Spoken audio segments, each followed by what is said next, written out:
I'm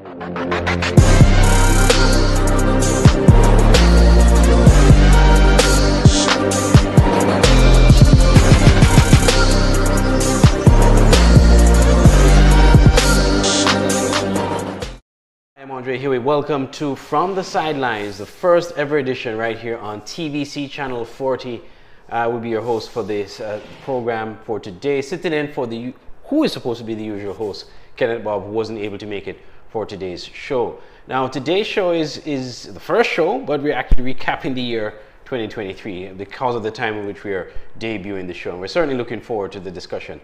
The person who is here with me is my partner in crime, LaShawn Dixon of the St. Kitts Nevis Observer, a sports reporter himself and who has been following a number of the developments on the local sports scene. LaShawn, welcome once again to the, this edition. We're recapping the year.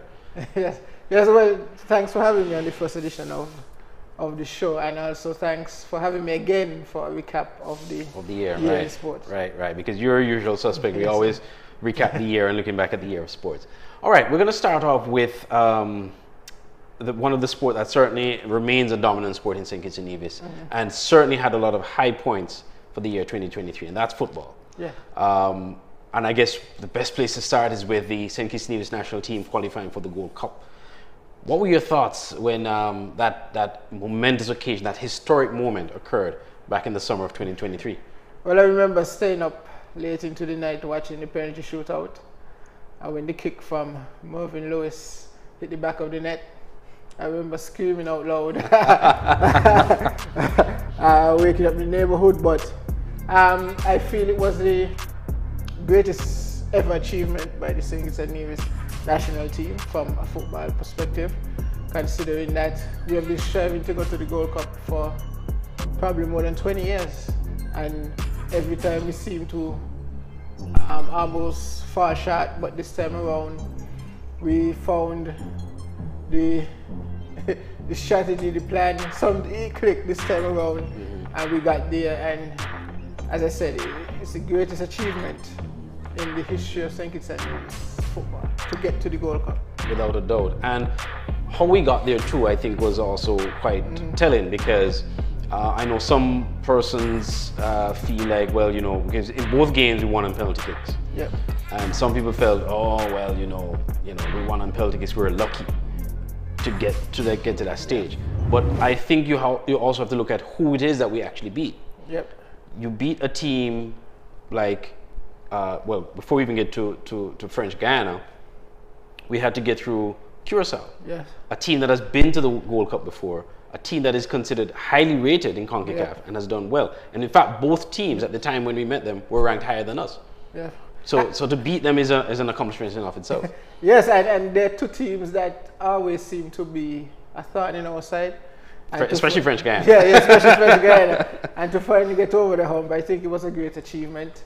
And to do with our local coaching staff, I think that's even a greater accomplishment. And hopefully this could set a foundation for greater things for football in St. Kitts and Nevis. Yeah, I was fortunate to have had the opportunity to have attend to cover the game in Fort Lauderdale. I was actually there for both prelim games. And I remember when the draw was made, I remember saying to someone, I think we're gonna do this. And they were like, I don't think it's not that easy. I say, I know it's not easy, but I'm confident in the team. I think the team can do this. And so said, so done. We went out there and we did it. And the night of that game, I was actually sitting in the media box watching the game, the second game that was against French Guiana. It was raining, the game had to stop because of lightning and all that, and there were so many things at the time. When we scored, I knew it was going to happen. I was glad Tikwani was the player who scored that, because a young player getting that opportunity. And then I remember when we gave up the handball, and the player who caused that mistake was exactly the oldest member of the team, most experienced, Gerard Williams. And you could tell the disappointment that he felt, because he is one of the players that have been trying for years to qualify for the Gold Cup. And now he's probably thinking, oh man, I just messed this up. But then when it got to the penalties and it was down to the last set of kicks, I went down on the field with my camera waiting for the moment. And then Mervyn Lewis found the back of the net, and then the rest is history. It was a momentous occasion. It felt as if, you know, when a country gains independence and everybody's, that's what it felt like. You know, and, you know, the senior players on the pitch, I was there. And then I went up to Gerard and you know, we embraced, I gave him a hug. And I said, you deserve this. You've been fighting for this for a long time, you deserve this. And he was in tears because he probably was just looking back at all the years of trying to get to the Gold Cup and to finally make it. He just broke down in tears. Yeah, and if it's one person who has represented St. Kitts and Nevis in football, who deserved that moment was Gerard Williams, who, as you said, have been a staple in the national side for a very long time. he has been the one who has sacrificed so much of his career for the St. Kitts and Nevis national team, and he's played all over for the national team. So if it's one person who deserved it, would have been him. Well, not only that too. You know, even when the team was celebrating, the captain Janani went up to him and said, "I got you." And of course, he was saying that, of course, because he was one of the key players in the penalty shootout to stop a lot of the penalty shots and to put them in a position. So it was just a camaraderie around the team that even though he made a mistake that could have cost them the qualification, you know, they were always behind him, and they were like, you know, we'll pick you up. We're going to do this together. Yeah. And that was a good thing. So that was a really good moment in St. Kitts Nevis football. And of course, following after that, we had the return of the Nations League. Unfortunately, the team didn't pick up and follow up on those performances. And, you know, things are kind of in flux as a result of that. But we'll wait and see what happens for 2024. I think it's a hangover, a bit of a hangover from winning. From the Gold Cup. It's normally something that happens in sports where after creating history and having such a big achievement, you normally get a hangover as on the follow-up to that achievement. But hopefully it won't be a long one. Hopefully they could bounce back and find back the form that got us to the World Cup. Yeah. All right. Well, we're going to come now to domestic football because a lot happened in domestic football. The Premier League ended on a really high note with St. Paul's and Village playing in the finals. We went to a game 3. We haven't seen a game 3 in the Super 6 finals or playoff finals in a very long time. What were your thoughts on the playoffs? Well, the league in general, the entire league, the season. Well, the league, barring the disruptions, the league I thought was one of the best we've had in years. When you look at how the regular season played out initially, we saw Cairn flying off to a good start in the first round, and then they struggled in the second round for the most part. Then we saw St. Paul's, who were a bit quiet in the first round, but they were thereabouts. And then they managed to find themselves at the top of the table at the end of the season as well. And then you look at teams like Orlone, who had a breakout season, got to the playoffs for the first time, looking like a team that could contend for years. Then you had teams like Rams Village Superstars, who didn't look like they were going to make the playoffs at one point. And they eventually snuck in, and we all know what happened in the end. And you look like teams like Newtown United getting back to the playoffs after so many years out. It was a good year for football, but in the playoffs I thought it was one of the better advertisements for local football, as we saw Rams Village Superstars. They finished the regular season on a high, and they kept their form right through to the playoffs, qualifying for the finals convincingly. They were on top in the FA Cup, almost had it in the palm of their hands, but St. Paul's found a way to fight back and win the FA Cup, but that did not stop Village. St. Paul's, you almost thought that they were going to walk it again, the way they were playing in the playoffs. When we got to the finals, we saw two hungry teams who wanted it. Going into the finals, I thought no one would have beaten St. Paul's just because of they knew how to win. They are the defending champions. The Rams Village Superstars, yes, they were the farm team, but I just felt St. Paul's would have had too much for them over the course of 3 games. in the finals, the first game, we saw Village going up, taking the lead. Then we saw St. Paul's equalizing. And then we just saw a KJ encounter after that where both teams, neither wanted to lose. But in the end, St. Paul's came out victorious and penalties. And at that point, we all thought eventually St. Paul's would have found a way, because they always do. They always found a way. They go goal behind, they always find a way to come back.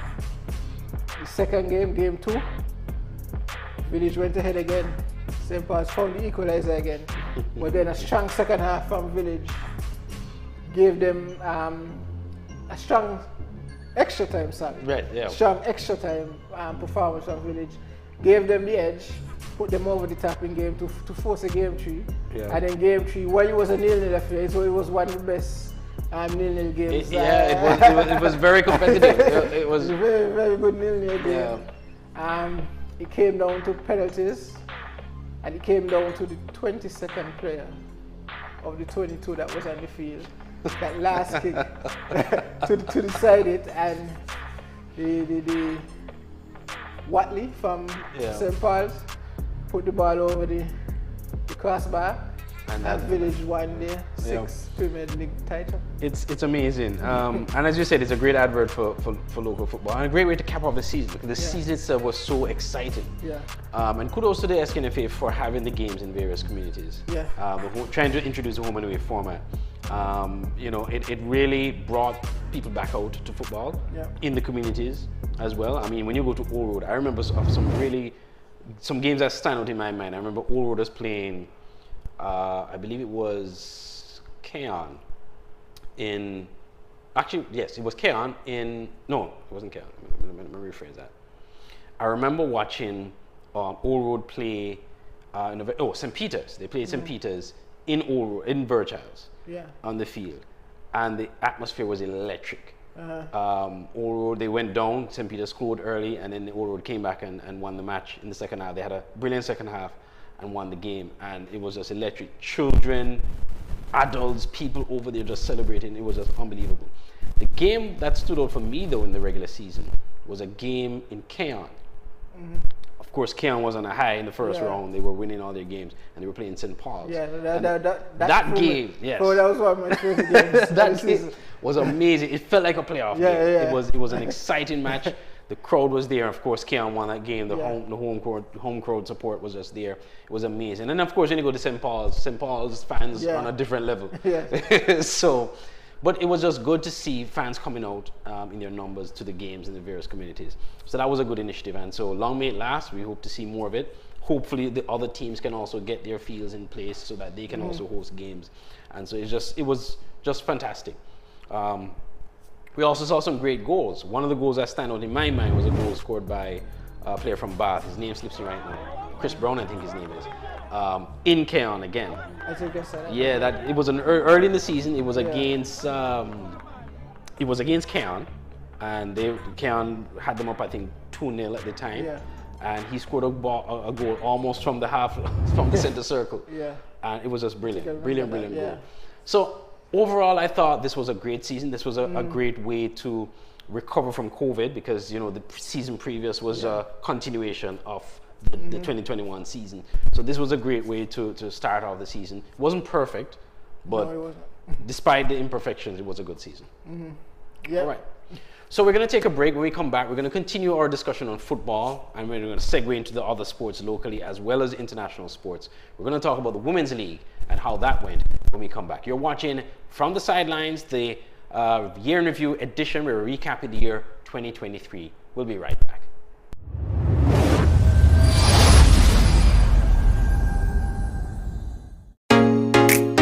Introducing St. Kitts and Nevis' newest TV channel, Television Caribbean, TVC Channel 40 on the cable's Ultra TV.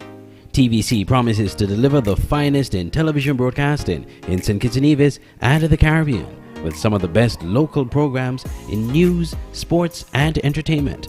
Join us for Insights, where we delve into the lives of our guests. Let me see what happened if I put this to it. Big explosion, like, okay, note to self, don't do that again. Or get in-depth analysis on Newsline 360. We have sports, entertainment, and inspiration. It's all here on TVC Channel 40 on the cables Ultra TV, on Tel TV cable network in St. Martin, and on our website www.tvcplus.live. TVC Channel 40. See the difference.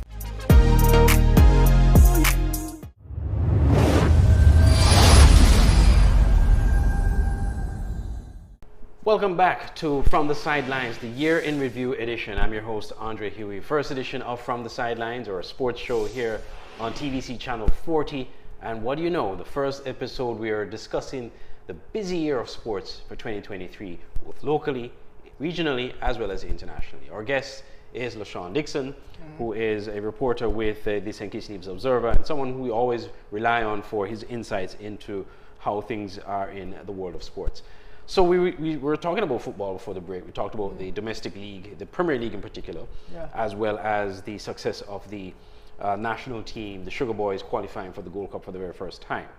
Let's turn our attentions now to the Women's League. Women's League also ended this year after a long hiatus. They didn't have a league since 2020. They came back out. One of the teams dropped out, which was Garden Hotspurs. But in the end, it was the Old Road Lady Jets, United Lady Jets, that took the title, winning it for the very first time. Your thoughts on that? Well, there seems to be something, as you said, in the water in Old Road, because there's a Old Road football, Trinity Challengers, that area there, something in the water down that side. The area there seems to be producing top football teams from youth level right up to senior level in both men's and women's football. So that's something to look out for. And to win the first championship for the club, the first major title for the club, the Old Road Lady Jets is a big achievement. They defeated the Newtown team. The Newtown team, we all know, very experienced. They know how to win. They haven't won in the last 2 or 3 editions, but they know how to win, and to come in a young team and defeat that strong Newtown side is quite an achievement. And congratulations to the Lady Jets. Yeah, congratulations. And you know, that's a very good point you made, because we're going to talk a little bit about that as well for the school competitions. Because that area, Old Road, the Fairchilds area, Challengers, Trinity, they've been really have a good thing going on there when it comes to youth football, because we're seeing it happening. Of course, the Lady Jets winning. And you know, at the start of the Women's League, I actually picked those 2 teams to win to the finals, Newtown and the Lady Jets. I was expecting to see a little bit more from Village, seeing that they are the defending champions. They've won it back in 2020, but that didn't happen. But let's talk a bit about Newtown before we even go further, because Newtown ladies, as you've pointed out, have been dominating the league for years. They lost the title for the first time in 2020 to Village, which had a lot of Newtown players who went to Village to play. And now again, back-to-back finals, they lost. Yeah, it will be quite disappointing for them. We all know Newtown is a very proud community, a community that thrives on winning. And in one area, the way they have always dominated was in the area of female football. But this time around, like with the last 2 occasions at least, they are falling short in the finals. So it's something that I know they want to go back to the drawing board and see where they fell short and try to improve on it going forward. But all in all, they ought to be proud of what they have achieved in the past and what they continue to do in the area of women's football. They are the standard bearers for club football and the female side. So everyone wants to be where they are, where they used to be. So it's for them to do some introspection and find out where it had gone wrong for them over the years. I think one of the issues, in particular with that finals, or at least the lead up to that finals, I remember asking the coach, Sashi Isaac, in their last playoff match before the finals. You know, by the time they got, well, it wasn't their last playoff, it was the match before their last playoff match. So when you got to that stage, everyone knew, okay, it was going to be Newtown and Old Road, because they already booked their spots. So they won the first 2 games. So they were going straight to the finals. So I asked him if he was going to rest some of his players. And he was kind of indecisive. He was like, yes, I'm going to rest them. And then he said, you know what, we don't want to lose. We want to go in with a winning momentum. So we're going to put our strong team. It so happens that his star striker, Christiane Mills, got injured in that game. And I asked him afterwards, you know, would she be fit enough to play? And he said, yeah, she'll be okay to play. She wasn't herself, obviously, because that injury certainly hampered her. But Newtown also had all other opportunities to win. And I guess they got leggy, they got tired, because a lot of these players probably should have rested in that game. It was you know, it's a dead rubber game. They weren't going to win or lose any points, you know, that would prevent them from winning to the finals. And incidentally, it was against Old Road. So I guess he didn't want to give Old Road any confidence. He wanted to make sure he goes in with a win and get that confidence. But in the end, it kind of took its toll. Yeah, and sometimes the strategy, it's easy in hindsight to criticize the strategy, but each coach I know would want to put themselves in the best position to win every game, especially when you have a final. You would want to put yourself in the best position to win that final. And if he believed that the best position to be in would have been to carry the momentum, I guess who are us to argue with it? Well, you're probably right. But another coach may say prioritize the finals. Yeah, they prefer to have all things being equal, they prefer to use their best energies for the finals. Yeah. Well, congratulations to Old Road. I think they deserve it, and I did see signs that they were preparing themselves. And big ups to Coach Schillaci. Roger Hendricks. He told me at the start of the playoffs that they have Newtown on their mind. They want revenge because they lost the last game they played against Newtown in the regular season. They lost poorly. It was a lopsided game, and they were determined to come out to win. And I remember asking him in the last playoff game before the finals, you say you want Newtown, you want to take revenge. Are you ready to do that? He said yes. He's confident they're going to do that.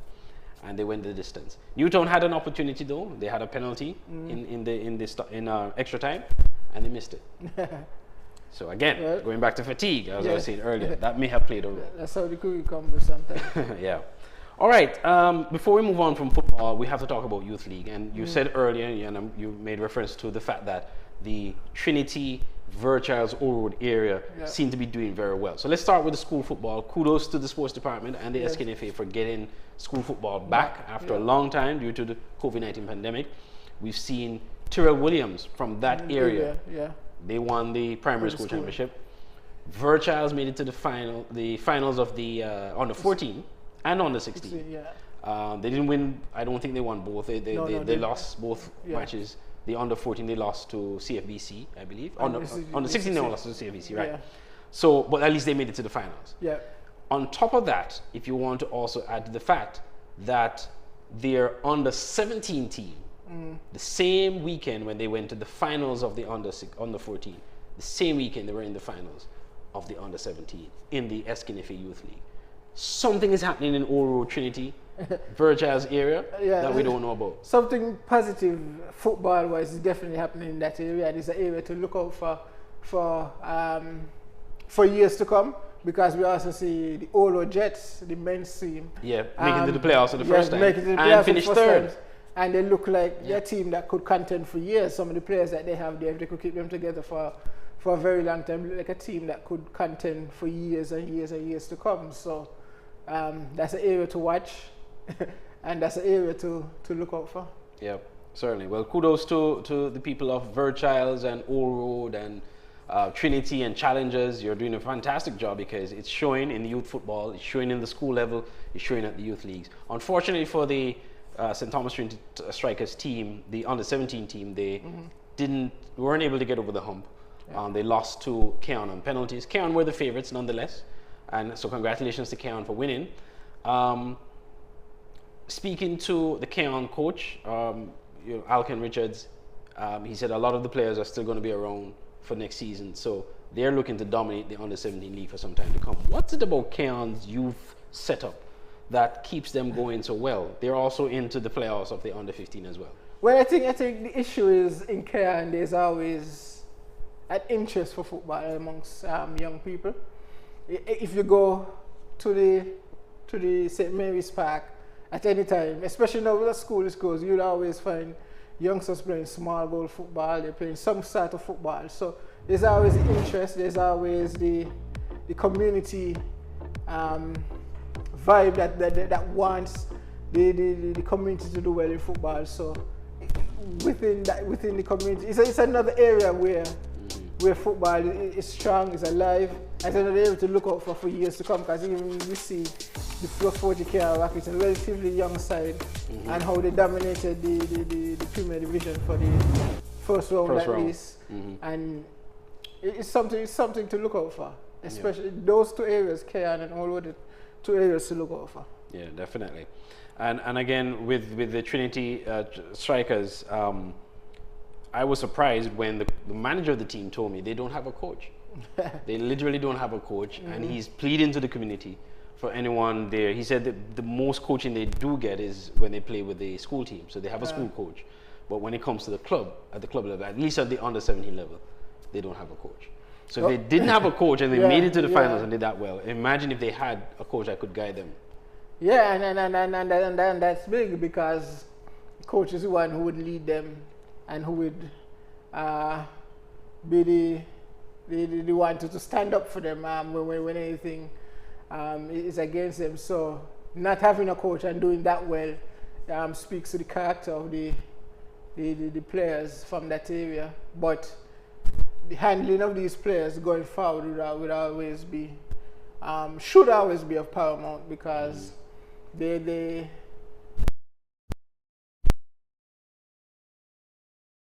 could be the make or break for not only just the old road sides, but national sides and what's not. Yeah.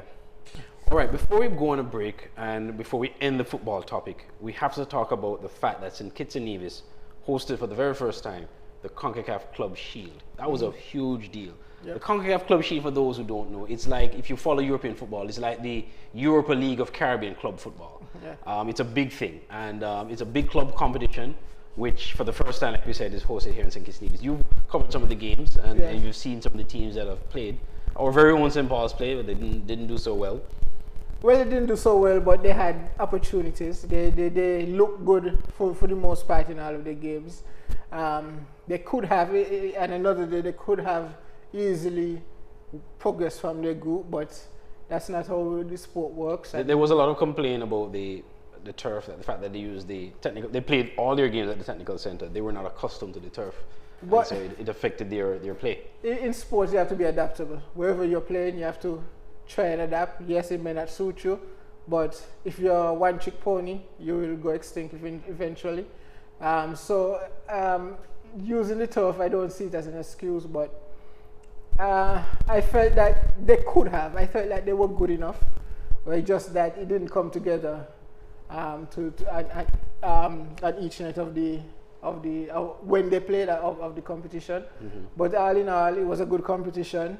The team from Suriname won it. I can't remember their name. Robin Hood. Robin Hood. Which, incidentally, I must say this: they are the kings of club football. Yes. Because not only did they win the Club Shield, they got promoted to the Caribbean Cup, and they won that just recently. Yes. So Suriname, whatever they're doing at SV Robin Hood, keep doing it, because they're proven to be the kings of Caribbean football. Yes, and they played some of the best football I've seen in person. So I was impressed from what I saw. I also like the team from Trinidad, Club Sando. I like the way that they performed. They didn't get to the final in the end. I thought they were the favorites going into the competition, but they fell short in the end. But all in all, it was a good competition. I enjoyed it. I saw most of it. I saw at least 18 of the 24 or so games of it, and I enjoyed it to the max. It was good. It was fantastic. And I must commend CONCACAF for reformatting, well, not the Club Shield. The Club Shield has been around for a while, but they've reformatted the club competitions. So every section of the CONCACAF division or confederation has a club competition. Yep. You have the Central America, you have the Caribbean Cup, you have the Club Shield, and Club Shield gets promoted to Caribbean Cup. Caribbean Cup, now you have the North American competition as well. And so all these clubs, now the winners at least are the ones who are in the top section of the competition, have now moved on to the CONCACAF Cup, which I think is going to be played sometime early next year. Yeah. So kudos to CONCACAF again for doing this, and certainly it ignites club football in the region. Yep. And bring that excitement. All right, we're going to take a break at this point. When we come back, we're going to be talking other aspects of local sports. We have athletics, we have cricket, and we're going to talk international sports. So don't you go anywhere. This is From the Sidelines, recapping the year 2023 in sports.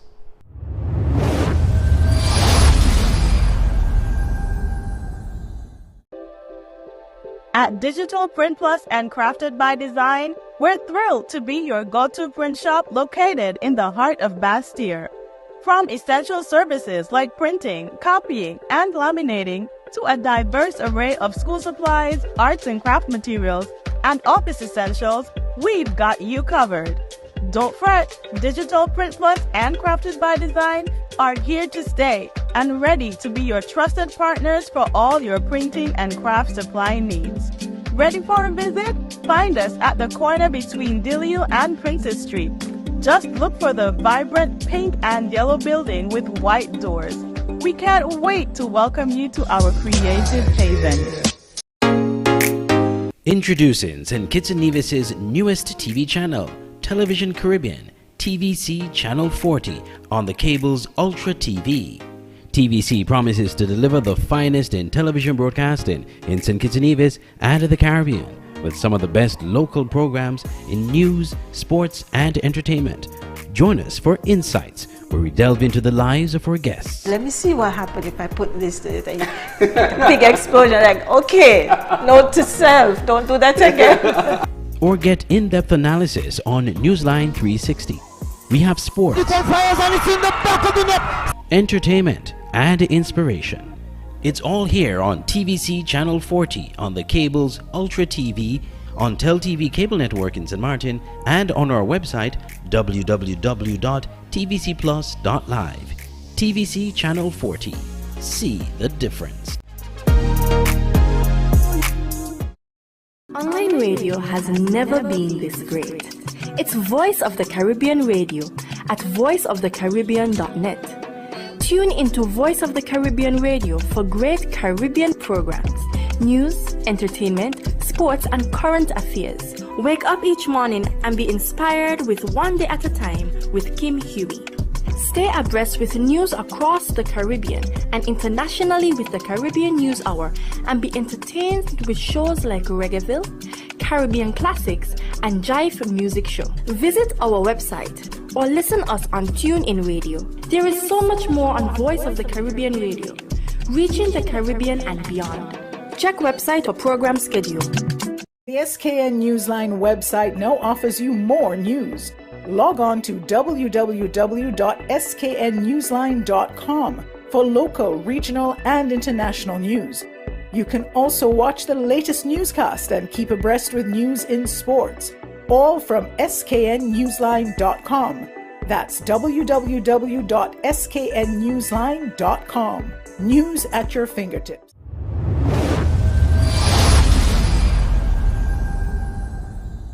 Welcome back to From the Sidelines. I'm your host, Andre Huey. We're recapping the year in sports here in St. Kitts and Nevis and across the world for 2023.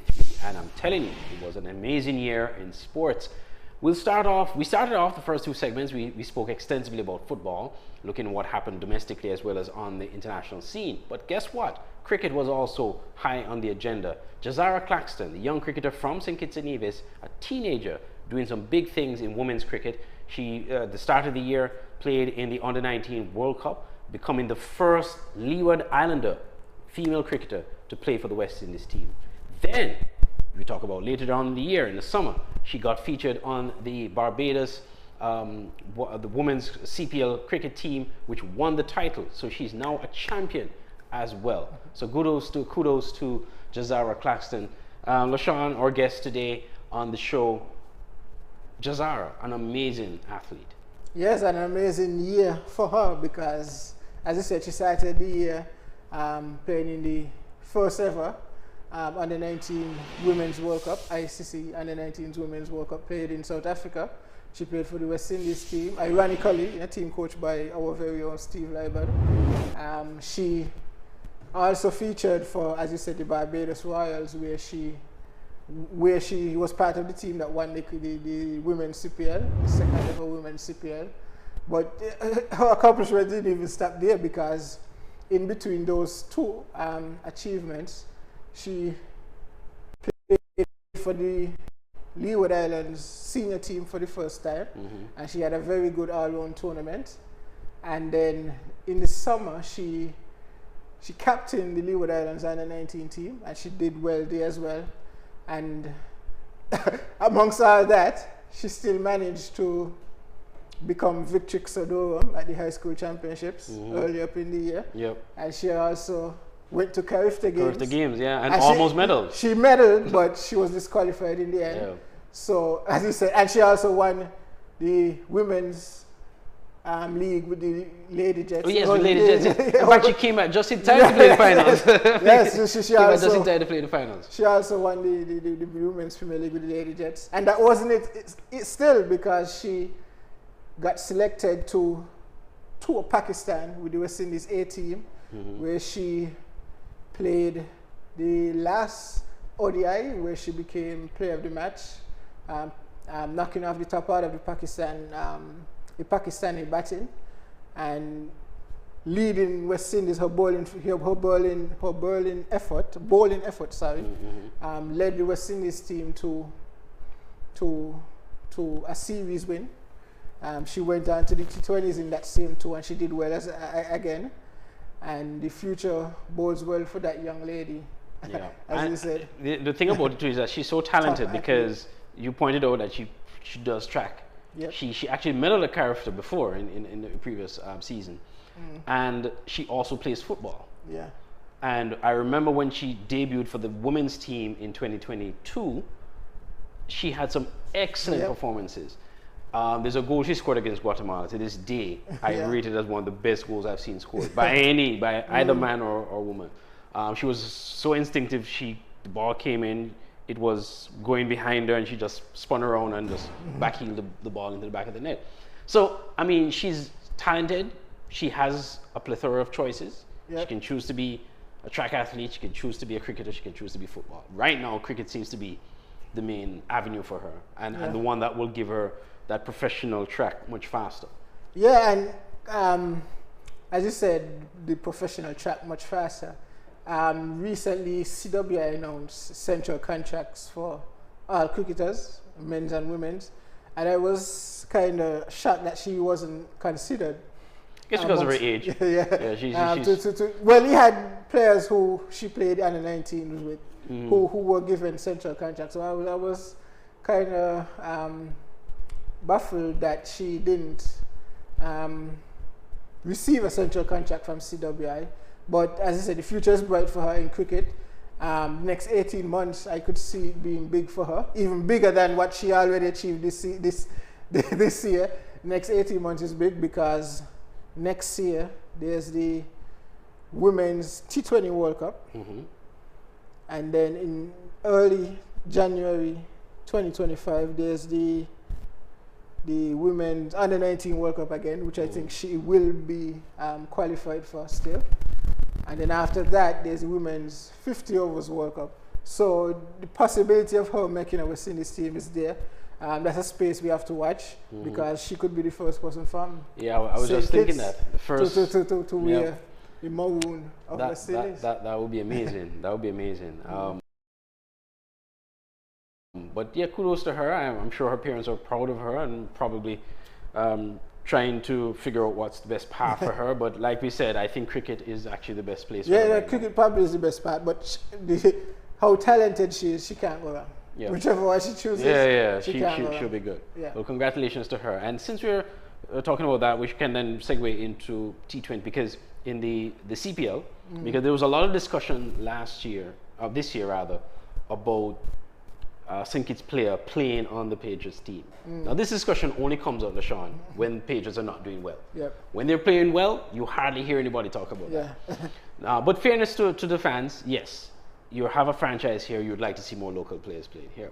But then you made the point also to me when we had this discussion off air that there's a player from Nevis who's playing for the Trinbago Knight Riders in Jaden Carmichael. So you don't necessarily have to play for the franchise team. For the franchise. No, we would love to see a Kittishan and a Vision put on the Patriots colours and be a staple within the Patriots team, not just a token selection. So somebody who earned their keep and who deserved to be there. But Over the years, we haven't necessarily been blessed with that. But hopefully, in the future, we can see other cricketers, even some who have done it in the past, come back and represent the Patriot side. As I said, we as critics and divisions would want to see our own people being there, but when time comes, when the draft time comes, our players often find themselves unemployed after the CPL draft. So hopefully in the future it could change. Hopefully in the future we could. What do you think could change that though? What could make it possible for more of our players in St. Kitts Nevis getting more opportunities to play for the Patriots? I think we don't have a voice. I don't think no one from St. Kitts Nevis is there to what's the term? Agitate on behalf of local cricketers. There's no one within the setup of the St. Kitts Nevis Patriots who has an interest in the cricket of St. Kitts Nevis. So it's very difficult for someone who doesn't know to pick from an unknown entity. Yep. Well, we'll see what happens. But again, and since you're on CPL, we should mention that finally the Guyana Amazon Warriors finally, I actually felt they were going to do it this year. Yeah, a lot of things lined up for them in the end. I found it strange when they appointed Imran Tahi as captain, because I've never heard Imran Tahi to captain anything. And then, but he was he's the most experienced player who played in the CPL, and he has been playing with the Amazon Warriors for years, and he became captain. They overlooked the likes of Hetmaya and Kemo Paul and Romario Shepherd, who are Guyanese, and has done some leadership roles in the past. But Imran Tahir turned out to be the man to finally get them over the line. And as I said, a lot of stuff lined up for them, because we saw Romario Shepherd being the leading wicket taker in that competition, and now he's transferred that over to West Indies cricket, so that's well done. Kemo Paul, we've seen him more transition now into more so a genuine all-rounder as opposed to what he was, a bowling all-rounder. Hopefully he could get over the injury problems and get back into the West Indies team. Shimon Hetmaya, we all know he has the potential, but he hasn't lived it as yet, in whether it's for Guyana, whether it's for the West Indies. But as I said, everything lined up for them, and it came off in the end. All right. Well, hopefully for them they can build on that going forward, because I mean you made 5 finals and you didn't win, so congratulations, they finally did it. Still on the local scene, we're shifting from cricket, we're going to look at track and field, athletics. We've had some good performances in athletics, starting with Carifta Games with Kanye Samuel Francis winning the gold medal in the 200 meter.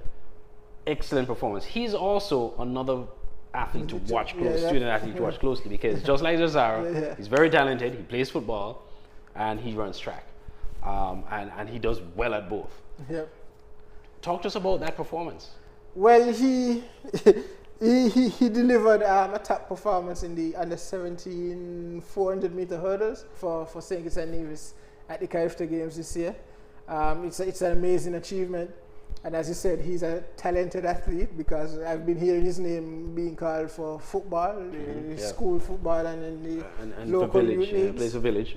So he's one to look out for. Hopefully he could find a path similar to Josiah that would be an easy path to becoming a professional, or even at least becoming a student athlete, getting a scholarship to become a student athlete. Right. So he's one to look out for. His performance at the Carifta Games was, as I said, was top class. I remember I was in Nevis playing cricket and I was watching it on my phone, and then when the announcement was made over the PA system that we have one of our first goal medal, everyone gave a loud cheer. So it was a fantastic occasion for the people of St. Kitts and Nevis. And also to stay with the Carifta Games, another athlete that needs recognition was Dictionary Thomas. She got the bronze medal, I think, in the 400 meters, under 70 400 meters. 13-year-old getting a bronze medal in 400 meters in a category where she may have another 2 to 3 years to compete in. So she's another athlete to look out for. I'm glad you mentioned her, because she also, just before going to Carifta, had a phenomenal inter-school for Sadler Secondary, and I guess it was written in the stars that she was going to do something at Carifta. Yeah, and just to in the first place qualify for Carifta at that age, and then going out on that big stage and winning a medal at that age against athletes who are 16, 15, 16, 2 years older than you, and and to do that and to have the opportunity in the coming years to compete again, who knows where that could take her. It's fair to say that it's fair to say then, and safe to say, that track and field has a bright future in St. Kitts Nevis. I definitely believe so. We've had a lull in the past probably 5 to 7 years, but I do believe in the coming, maybe not for the Paris Olympics, but for the Olympics in LA, I do believe that that's where you may see the coming of age of some of these young athletes. Once they stay within the sports, once they stay within the mix, I believe that could be the coming of age of some of these young athletes here in St. Kitts and Nevis. And we can't forget Mr. Bunting in the Pan Am Games. I was just going to get to that. Nadine Bunting winning the bronze medal at the Pan Am Games in the 200 meter, running a time of 20.07 seconds. 97 seconds, yes. So that again was an excellent achievement, because again the Pan Am Games is a big game, a big event for our region. Well, it's the biggest multi-sport event in the Americas. In the Americas. That's not the Olympics, basically. Right. And he won only the second individual medal, I think, after Kim Collins. Kim Collins was the first in 2011 when he won gold. Was it gold or silver? I think it was gold, and he broke the record, the Pan Am record. So he's the only the second athlete in the history of St. Kitts and Nevis to go to the Pan Am Games and come back with silverware. So it's an amazing achievement, and he's another young athlete. He's one of those who are in the mix, who I said to look out for probably in the 2028 Olympic Games. Right. Even the World Championships before that. Before that, yeah. Well, it certainly was an amazing achievement, and we will certainly be watching his progress going into the Olympics in 2024. You're watching From the Sidelines, the 2023 year in review. We're going to be coming back with our last segment, talking some international sports. We'll be right back.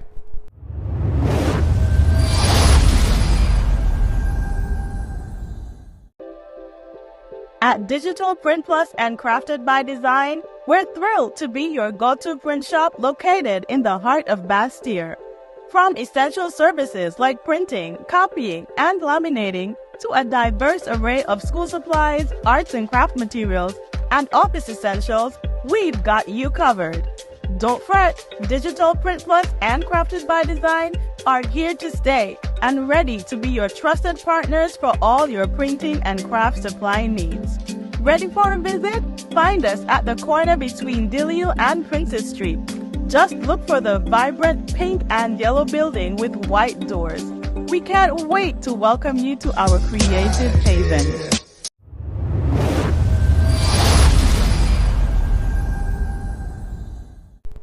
And so we're in our final segment of From the Sidelines. I'm Andre Huey. Welcome back. We're recapping the year 2023 in the year of sports. Locally, we've discussed quite a number of things. We've looked at football, track and field, cricket. We're now turning our attentions to the regional and international scene. And the area I would like to start with, LaShawn, is the World Championships in athletics, where we saw finally from the United States, Sha'Carri Richardson winning, living up to her potential, which the whole world knew she was capable of. She won the 100 meters against all odds, because I think everybody had their eyes on Elaine Thompson here, but she wasn't that healthy. But it was more Sherika Jackson and Shailene Fraser-Price. That didn't happen. Sha'Carri just spoiled the party. Yeah, she did, and she did it as an underdog in the outside lane where she crept up from the back and at the last minute was able to pick Jackson, I think it was, who eventually got second.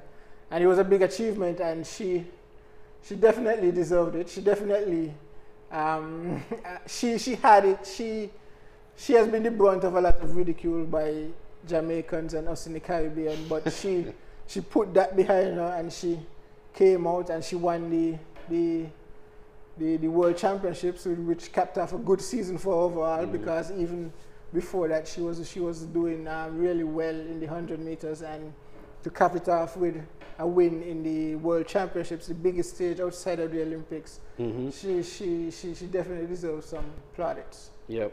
What does it say of the Jamaican athletes? Because it was believed, I mean, Sha'Carri's young, and she's running some really good times at a young age. Winning this is just, she has a lot more ahead of her. If she can stay focused, as she did this season, it's almost a thing, there's no stopping her. So can Shelly-Ann Fraser-Pryce, can Shericka Jackson finally get over the hump and win the 100 meters? Or will we see a resurgence of Elaine Thompson-Herah? Definitely we can't rule out any of those options. We know what Shelly-Ann Fraser brings to the table. We know of her pedigree. Yes, some might say she's on her last legs. So who knows, that may be the catalyst she needs to push her forward one last time, going to the world one last time. Elaine Thompson, we all know her quality as well. When she's on form, she's probably the best in the world, better than any name you can call. Shericka Jackson, she's a young alternative, but she herself, I don't think necessarily the 100 meters is her strongest race, but she's been doing well in the 100 meters regardless. And she's also one to look out for in the longer sprints as well. So it's not doom and gloom for the Jamaicans, but Sha'Carri has definitely not made it easy for them. Yeah. Well, in the same breath, the 200 meters is dominated by Shericka Jackson. Yeah. And when she won that race in the 200 meters, it's as if she was disappointed she didn't break the record, because she went out there with the intention of breaking the world record. I don't think it won't be long before that record falls. I think that's going to fall maybe in the Paris Olympics, or probably before that. But there was a very interesting observation, or rather discussion, that came out of the World Championships from Noah Lyles, where he made a comment which angered his American fellow athletes, mostly the basketball players, where he said that basketball, I'm just paraphrasing now, basketball is not the World Championship. When they win the NBA championship, it's not the World Championship. They call it the World Championship, but it's not. He said what we're doing out here is the World Championship. We're competing against other nationalities, which appears very much like common sense. I totally agree with him, because that same summer we saw actual basketball World Championships, which America didn't win.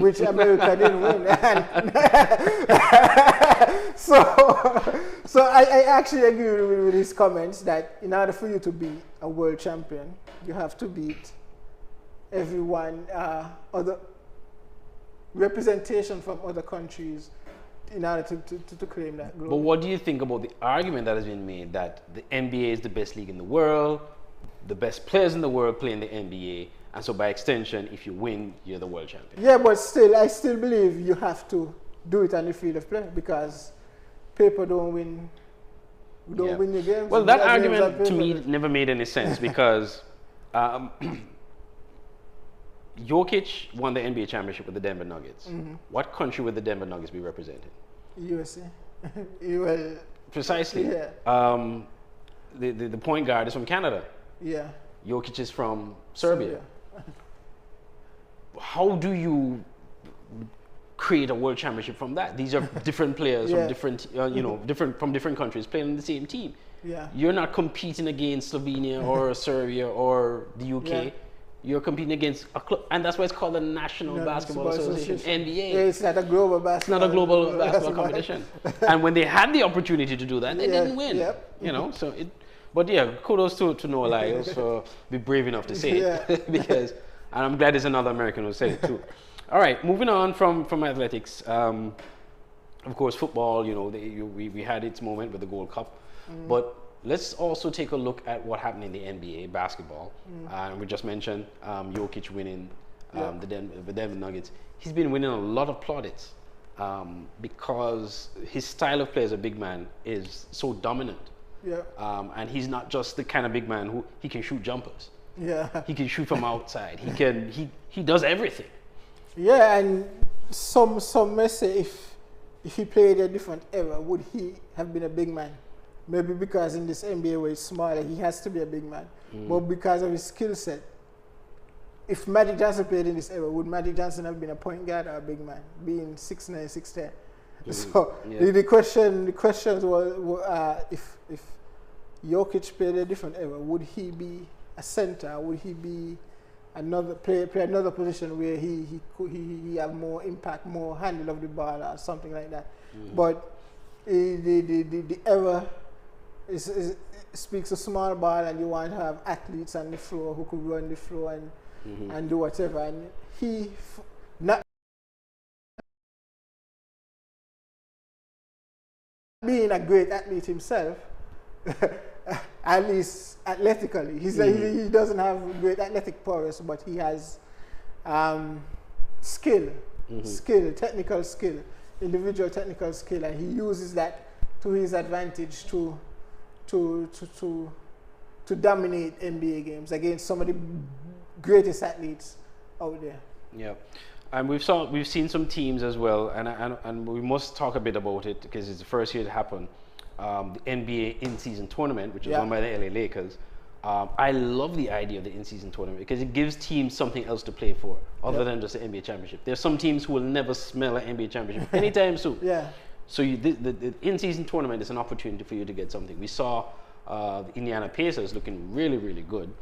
And the fact that the games that they play, with the exception of the finals, count towards their NBA, their 82 games that they play in the NBA is also a good thing. Yeah, it's a good thing because it means that teams would take it seriously, and teams wouldn't, like as we see in the FA Cup in England, where they would just rest the better players. So I like the idea of it as well.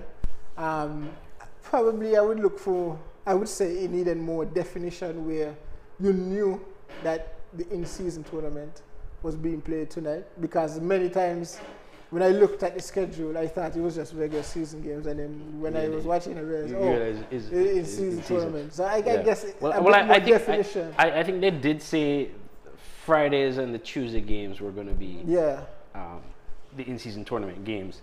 But yeah, you do have a point there that maybe they could probably kind of make it more distinct. Yeah. But nonetheless, I enjoyed it. My New York Knicks had a good run. We made it to the quarterfinals. Well, on that note, we're going to end the show. It certainly was a good show. We could have probably talked about many other topics, but these were the main topics that we saw in the world of sports. So again, LaShawn, thank you for being on the show. And thank you, the viewers, for watching From the Sidelines, our first edition, but it's a year review edition as we recap the year 2023. Join us again next week, same time, where the original host, Kenneth Bob, should be on for another edition of From the Sidelines.